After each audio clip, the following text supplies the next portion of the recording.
சிலையை கைது செய்து அனுர சாதனை. அர்ஜுனாவுக்கு அவ்வளவு பயமா எதிர்த்தரப்பை நடுங்க வைக்க செய்த சம்பவம்.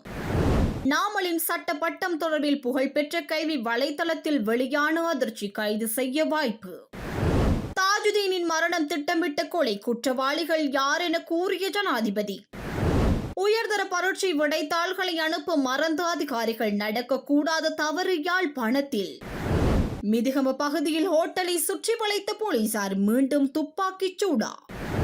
இலங்கையின் வரலாற்றில் புத்தர் சிலையை கைது செய்த முதல் ஆட்சியாளராக ஜனாதிபதி அனுரகுமார திசாநாயக்க சாதனை படைத்துள்ளார் என உதய கம்மன்பில தெரிவித்துள்ளார். புத்தரை கைது செய்வதற்கு சமமாக இடம்பெற்ற இந்த சம்பவத்தால் ஒட்டுமொத்த பௌத்த சமூகமும் அதிர்ச்சி அடைந்துள்ளதோடு எமது நுகைகுடை பேரணியில் இவ்வாறான சம்பவங்களுக்கு முற்றுப்புள்ளி வைப்பதற்காக இந்த அரசாங்கத்தின் முடிவை ஆரம்பிக்கின்றோம் என்றும் அவர் தெரிவித்துள்ளார்.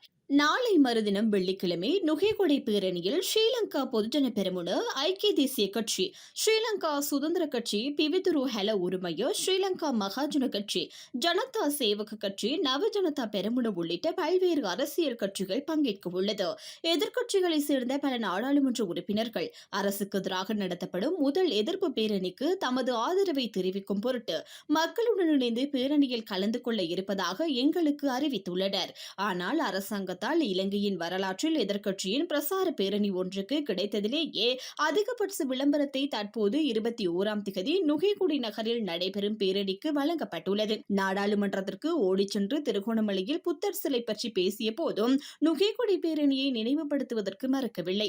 திருகோணமலை புத்தர் சிலை சம்பவம் நவம்பர் 21ஆம் திகதி பேரணியை வெற்றி பெற செய்வதற்காக நாங்கள் செய்த ஒரு தந்திரம் என்று ஜனாதிபதி உட்பட அரசாங்கத்தின் பல முக்கியஸ்தர்கள் கூறுகின்றனர். அவ்வாறெனில் பிக்குகளை தாக்கி புத்தர் சிலையை அகற்றுவதற்கு போலீசாருக்கு ஆலோசனை வழங்கியது நாங்களா என்று கேள்வி எழுப்பியுள்ளார்.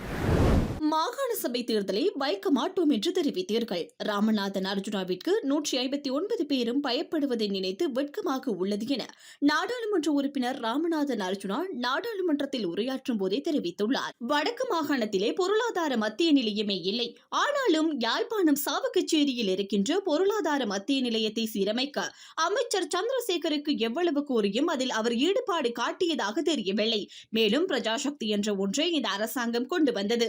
அதுவும் இந்த அரசாங்கத்தின் ஏமாற்று வேலை எனவும் அவர் சுட்டிக்காட்டியமை குறிப்பிடத்தக்கது.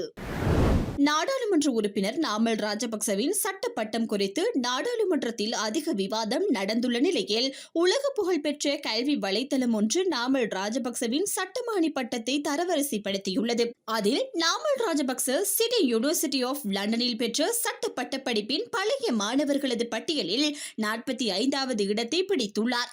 இந்த பட்டியலில் முதலிடத்தை இங்கிலாந்தின் முன்னாள் பிரதமர் மார்கரெட் தாட்சர் பெற்றுள்ளதோடு 2ஆம் இடத்தை இந்தியாவின் முன்னாள் பிரதமர் ஜவஹர்லால் நேரு பெற்றுக் கொண்டுள்ளார். இந்த பட்டியல் சிட்டி பல்கலைக்கழகத்தின் புகழ்பெற்ற பழைய மாணவர்கள் 100 பேரின் பெயர்களை உள்ளடக்கியுள்ளது. முன்னதாக நாடாளுமன்ற உறுப்பினர் நாமல் ராஜபக்சவின் சட்டமானி பட்டம் போலியானது என அமைச்சர் நலிந்த ஜெயதிச நாடாளுமன்றத்தில் தெரிவித்திருந்தார். மேலும் நாமல் ராஜபக்ச லண்டனில் சிட்டி யூனிவர்சிட்டி ஆஃப் லண்டன் என்ற சட்டமானி சான்றிதழில் உள்ள கையொப்பத்தில் சிக்கல் உள்ளது என்றும் சட்டக்கல்லூரி அதை ஏற்கவில்லை என்றும் அமைச்சர் சில ஆவணங்களை வெளிப்படுத்தியிருந்தார். இந்த நிலையில் இந்த தரப்படுத்தல் விவகாரம் மேலும் பல சர்ச்சைகளை ஏற்படுத்தியுள்ளதும் குறிப்பிடத்தக்கது. தாஜுதீனின் மரணம் திட்டமிட்ட கொலை என்றும் அது இயற்கையான மரணமில்லை என்றும் ஜனாதிபதி அனுரகுமார திசாநாயக்க தெரிவித்துள்ளார். தாஜுதீனின் கொலை தொடர்பான விசாரணைகள் முன்னெடுக்கப்பட்டு வருகின்றன. இது தொடர்பில் கடற்படையின் சில அதிகாரிகள் விசாரிக்கப்பட வேண்டும். இது இயற்கை விபத்தா அல்லது கொலையா என்று பார்க்கும் போது விசாரணை அதிகாரிகளும் நீதிமன்றத்தின் உண்மைகளும் இது ஒரு கொலை என்பதை உறுதிப்படுத்தியுள்ளன. கடந்த கால குற்றச்செயல்கள் தொடர்பில் விசாரணைகள் செய்யும் போது அதில் பாதுகாப்பு படையினரும் விசாரிக்கப்படுவார்கள்.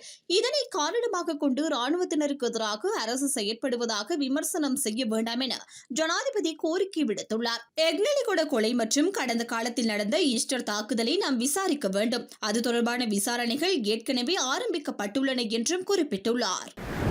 இலங்கையின் கல்வித்துறை வரலாற்றில் இதுவரை இல்லாத ஒரு மோசமான கவனக்குறைவு யாழ்ப்பாணம் நெல்லியடியில் உள்ள ஒரு பரீட்சை நிலையத்தில் இடம்பெற்றுள்ளது.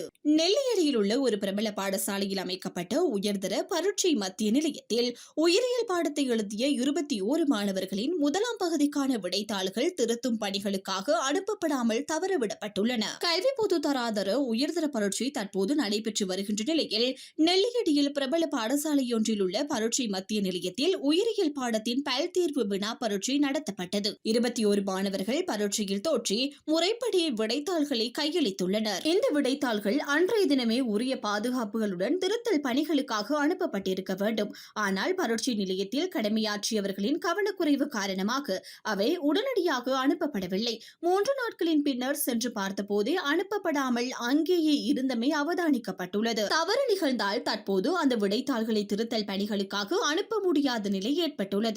உயர்தர பரீட்சையில் குறிப்பாக உயிரியல் போன்ற பாடங்களில் ஒரு சில புள்ளிகள் கூட மாணவர்களின் எதிர்காலத்தை தீர்மானிக்கும் நிலையில் தொடர்புடைய 21 மாணவர்களும் பெருமளவில் புள்ளிகளை இழக்கும் கட்டாயம் ஏற்பட்டுள்ளது. இது அவர்களின் இத்தனை ஆண்டுகால கல்வி வாழ்க்கையையும் அர்த்தமற்றதாக மாற்றியுள்ளதுடன் மாணவர்களை உச்சக்கட்ட மன அழுத்தத்துக்குள்ளும் தள்ளியுள்ளது. இந்த விடயம் கல்வி திணைக்களங்களின் கவனத்திற்கு கொண்டு செல்லப்பட்ட உடனேயே அந்த பரீட்சை மத்திய நிலையத்தில் கடமையாற்றியவர்கள் அங்கிருந்து உடனடியாக நீக்கப்பட்டுள்ளனர்.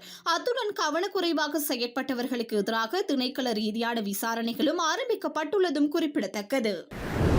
மேல் மாகாண வடக்கு குற்றவியல் பகுதியின் சிரேஷ்ட போலீஸ் அதிகாரி ரோஹான் ஓலுகல மெதிகம பகுதிக்கு திடீர் விஜயம் செய்து விசேட தேடுதல் நடவடிக்கையில் ஈடுபட்டதாக போலீஸ் தலைமையகம் தெரிவித்துள்ளது. சிரேஷ்ட போலீஸ் அதிகாரி ரோஹான் ஓலுகலவுக்கு கிடைத்த ரகசிய தகவலுக்கு அமைய நேற்று அதிகாலை மிதிகமவில் அமைந்துள்ள சுற்றுலா ஹோட்டல் ஒன்றுக்கு சென்றுள்ளார். குறித்த சுற்றுலா ஹோட்டலின் உரிமையாளர் மற்றும் அவரின் உறவினர்களை கொலை செய்வதற்கான சதித்திட்டம் தீட்டப்பட்டுள்ளதாகவே ஓலுகலவுக்கு தகவல் கிடைத்துள்ளது. மிதிகமவில் பகுதியில் உள்ள ஒரு வீட்டை பரிசோதனை செய்ததில் T56 ரக துப்பாக்கியுடன் ஒருவர் கைது செய்யப்பட்டுள்ளார். தங்காளி பகுதியை சேர்ந்த 35 வயதான சந்தேக நபரிடமிருந்து மோட்டார் சைக்கிள் ஒன்றும் கைப்பற்றப்பட்டுள்ளது. சந்தேக நபரிடம் நடத்திய விசாரணைகளில் திட்டமிடப்பட்ட குற்றச் செயல்களில் ஈடுபடும் கும்பலை சேர்ந்த ஆமி சூட்டி என்பவரின் வேண்டுகோளின் பேரில் இந்த கொலையை செய்யவிருந்ததாக வாக்குமூலம் அளித்துள்ளார். மேலும் சுற்றுலா ஹோட்டலின் உரிமையாளர் அவர்களின் உறவினர்களுக்கு குறித்த ஹோட்டலிலேயே நடத்தவிருந்த விருந்துபசாரத்திலேயே துப்பாக்கிச்சூடு நடத்தப்பட திட்டம் போட்டதாகவும் தெரிவித்துள்ளார். திருகோணமலை புத்தர் சிலை விவகாரத்துடன் தொடர்புடைய போலீஸ் அதிகாரிகளை பணியிடை நீக்கம் செய்துவிட்டு இந்த சம்பவம் தொடர்பில் விசாரணை மேற்கொள்ளப்பட வேண்டும் என்று பிரதான எதிர்க்கட்சியான ஐக்கிய மக்கள் சக்தி வலியுறுத்தியுள்ளது. நாடாளுமன்றத்தில் உரையாற்றிய ஐக்கிய மக்கள் சக்தியின் நாடாளுமன்ற உறுப்பினர் அளவத்துவள இது தொடர்பில் மேலும் தெரிவிக்கையில், நான் இனவாதி அல்ல, எனினும் திருகோணமலை சம்பவம் பற்றி குறிப்பிட்டாக வேண்டும். இந்த சம்பவம் தொடர்பில் பொதுமக்கள் பாதுகாப்பு அமைச்சின் செயலாளரிடம் அறிக்கை கோரப்படும் என ஜனாதிபதி கூறியிருந்தார். போலீசார் நடத்தை அவ்வளவு நல்லதாக இருக்கவில்லை. போலீசார் எவ்வாறு அப்படி செயற்பட முடியும்? இது குறித்து வெட்கப்பட வேண்டும். இந்த சம்பவத்துடன் அரசாங்கம் அமைச்சர்கள் தொடர்பில் இல்லையெனில் சம்பந்தப்பட்ட போலீஸ் அதிகாரிகளை பணி நீக்கம் செய்துவிட்டு விசாரணை நடத்தப்பட வேண்டும் என குறிப்பிட்டுள்ளார். பதுளை மகியங்கனையில் கணவனை கொலை செய்த பெண் மற்றும் அதற்கு உதவிய ஆண் கைது செய்யப்பட்டுள்ளார். சங்கபோபுர பகுதியை சேர்ந்த 51 வயதான நபர் காணாமல் போனதாக கடந்த 17ஆம் தேதி மகியங்கனை போலீஸ் நிலையத்தில் முறைப்பாடு செய்யப்பட்டுள்ளது. அதற்கமைய அக்டோபர் 21ஆம் தேதி வியன்னா கால்வாயில் அவரது மோட்டார் சைக்கிள் கண்டுபிடிக்கப்பட்டது. இந்த நிலையில் 3 நாட்களின் பின்னர் கடந்த 24ஆம் தேதி கிரந்துருக்கோட்டை ஹுல்கிட்டிய நீர்த்தேக்கத்தில் அவரது சடலம் போலீசாரால் கண்டுபிடிக்கப்பட்டது. இதனையடுத்து அவரது மரணம் தொடர்பில் போலீசார் விரிவான விசாரணைகளை மேற்கொண்டு வருகின்றனர். இதேவேளை நேற்று மகியங்கனை போலீஸ் நிலையத்திற்கு சென்ற நபர் காணாமல் போனவர் கொலை செய்யப்பட்டுள்ளதாக முறைப்பாடு செய்துள்ளார். உயிரிழந்தவரின் மனைவிக்கும் தனக்கும் இடையேயான திருமணத்தை தாண்டிய உறவுக்கு கணவன் தடையாக இருந்ததால் கொலையை செய்ததாக அவர் போலீசாரிடம் ஒப்புக்கொண்டுள்ளார். அதற்கமைய இந்த கொலை தொடர்பாக அந்த நபரும் உயிரிழந்தவரின் மனைவியும் சந்தேகத்தின் பேரில் கைது செய்யப்பட்டுள்ளனர். கொட்டாஞ்சேனையில் நவம்பர் 7ஆம் தேதி நடந்த துப்பாக்கிச் சூட்டில் ஒருவர் கொல்லப்பட்டதாக சந்தேகிக்கப்படும் துப்பாக்கிதாரி கைது செய்யப்பட்டுள்ளார். காரில் வந்த ஒருவர் துப்பாக்கிச் சூடு நடத்தியதாக கூறப்படும் இந்த சம்பவம் குறித்து கொழும்பு குற்றப்பிரிவு விசாரணையை தொடங்கியது. கிடைத்த ரகசிய தகவலின் அடிப்படையில் கொளங்கொடு பகுதியில் உள்ள ஒரு வீட்டில் மறைந்திருந்த சந்தேக நபரை CCD அதிகாரிகள் நேற்று கைது செய்திருந்தனர். கைது செய்யப்பட்ட போது அதிகாரிகள் அவரிடமிருந்து 12 கிராம் ஐஸ் போதைப் பொருளை கண்டுபிடித்தனர். கடுவளவை சேர்ந்த 39 வயதான சந்தேக நபர் தற்போது 72 மணி நேர தடுப்பு காவலில் வைக்கப்பட்டுள்ளதும் குறிப்பிடத்தக்கது.